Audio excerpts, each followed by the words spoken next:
Hi friends, ఈరోజు పర్యావరణ పరిరక్షణ దినోత్సవం సందర్భంగా మా ఇంట్లో మా అత్తయ్య మామయ్య ఇద్దరూ కలిసి రోజ్ ప్లాంట్ నాటడం జరిగింది. చూడండి ఫ్రెండ్స్, పింక్ కలర్ ప్లాంట్.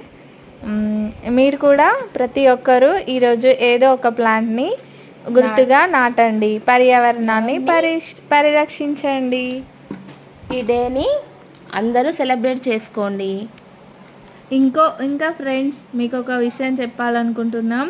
మేము కొత్తగా హార్వెస్టింగ్ చేయడానికి అన్నీ సిద్ధం చేసుకుంటున్నాము. మా ఛానల్ని మీరు మీ సపోర్ట్తో ముందుకు తీసుకెళ్తారని ఆశిస్తున్నాము. సబ్స్క్రైబ్ చేసుకోండి, లైక్, షేర్ ప్లీజ్ ఫ్రెండ్స్.